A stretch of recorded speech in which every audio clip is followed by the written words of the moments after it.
अपने पिछले एपिसोड में हम बात कर रहे थे कि मित्रा जी की दुकान और कॉमिक्स का प्यार दोनों वापस आ चुका है आपके अपने शहर दिल्ली में, पश्चिम विहार वेस्ट में। और मुझे ये बताते हुए बहुत ही खुशी हो रही है कि हमें अपना पहला कस्टमर भी मिल गया है जिन्होंने ये कॉमिक्स को देखकर, ये भाई साहब जा रहे थे लेकिन ही हैज स्टॉप्ड। और बात करते हैं इनसे। हमारे साथ हैं ईश नारंग जी। नमस्कार दोस्तों, बहुत अच्छा लगा मित्रा जी के पास आके और कॉमिक्स देख के तो पुरानी यादें ताज़ा हो गई। इवन मैं उनसे बात कर रहा था, मैंने अभी एक कॉपी उठाई सुपर कमांडो ध्रुव की और याद आ गई वो 90s की या 90s से भी पहले की, जब मैंने लास्ट टाइम ध्रुव की कॉमिक पढ़ी थी। और जैसे इन्होंने बताया कि वो ध्रुव की कॉमिक्स कुछ उसके संस्मरण मैंने इनके साथ शेयर किए, तो इन्होंने बताया वो शायद ध्रुव का पहला सीरीज था, प्रतिशोध की ज्वाला। प्रतिशोध की ज्वाला पहली कॉमिक्स है ध्रुव ओरिजिन की। बिल्कुल।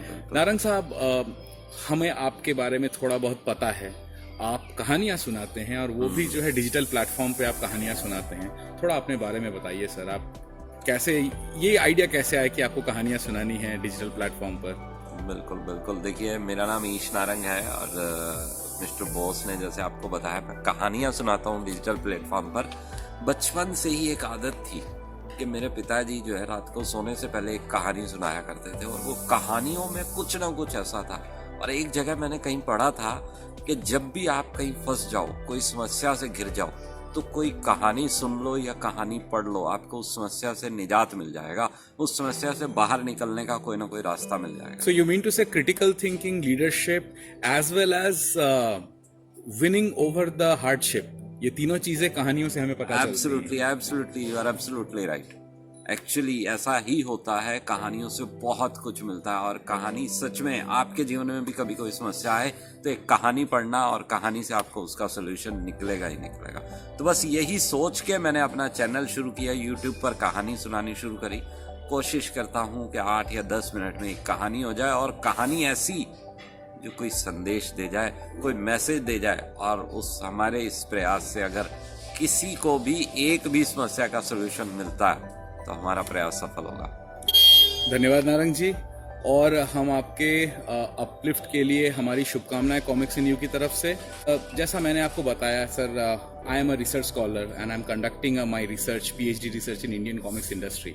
सर, मुझे जब पता चला कि इंडियन कॉमिक्स इंडस्ट्री में एक वैक्यूम सा है ऑफलाइन मार्केट का, और उसी को जो है प्रमोट करने के लिए मेरा पहला इनिशिएटिव था मित्रा जी के पास। और मित्रा जी की मदद से जो है हमने एक ऑफलाइन मार्केट और ऑफलाइन शॉप इस्टेब्लिश कर ली, जहाँ पे हमने अभी लाइब्रेरी सिस्टम को इस्टेब्लिश किया है।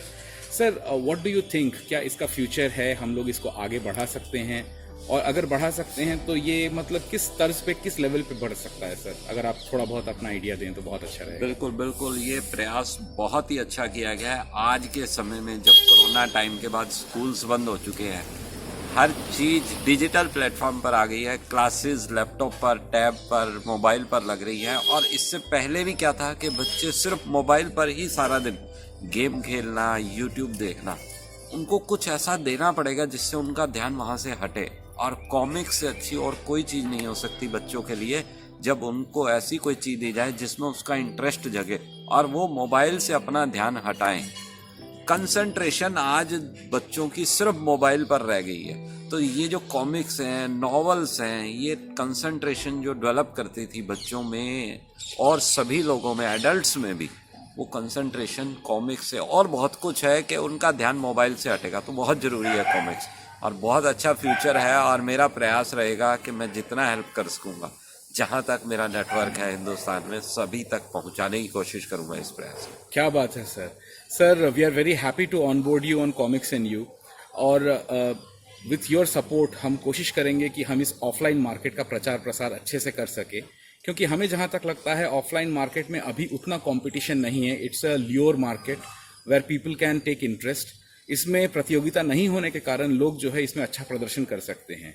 आपके पड़ोस की एक दुकान जहां मिलती हैं कॉमिक्सें, अब हर पड़ोस में अगर एक एक दुकान भी खुल गई और वो बंदा अगर 50 रुपए भी पर डे के हिसाब से अगर करता है तो उसका मंथली इनकम 1500 होता है। एब्सोल्युटली। उस 1500 को अगर वो 500 इन्वेस्ट करके 1500 कमाता है तो उसकी 3 फोल्ड्स में इनकम हो रही है। If he is doing it cumulatively for 1 year, he can develop a good network as well as a good asset which he can churn up later. So with this concept, we are trying to work, and with my PhD research, this topic was popped up कि offline market पे जोर देना है, और ये एक छोटा सा प्रयास था मैं सिद्धार्थ बोस मेरी तरफ से कॉमिक्स एंड यू भारतीय कॉमिक्स इंडस्ट्री पर हो रहे शोध पर कि हम इस कॉमिक्स संस्कृति को कैसे आगे बढ़ा सकें। हमारे साथ हैं ईशनारन जी।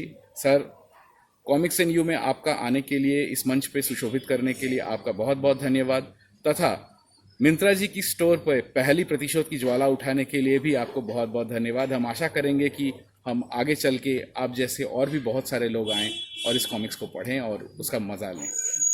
This is it. ये राज कॉमिक्स की प्रतिशोध की ज्वाला है। संजय गुप्ता जी जहाँ कहीं भी हो, मनोज गुप्ता जी जहाँ कहीं भी हो, इसको ज़रूर से देखें और समझें कि भाई मार्केट में अभी भी जो है सुपर कमांडो ध्रुव का दबदबा कायम है। बिल्कुल बिल्कुल बिल्कुल सही कहा। बहुत बहुत धन्यवाद सिद्धार्थ जी आपका कि आपने मुझे इस लायक समझा, और मेरे सारे प्रयास रहेंगे कि आपके इस नेटवर्क को मैं अपने नेटवर्क के साथ जोड़ दूं और मैक्सिमम रिस्पॉन्स हमें मिल सके। Thank you very much, sir. Thank you very much for your time. And with this, we are closing this episode for the day. हम मिलेंगे फिर किसी हस्ती के साथ, फिर किसी नई दिन में, फिर किसी नई जगह पर। तब तक के लिए keep watching Comics and You. Thank you.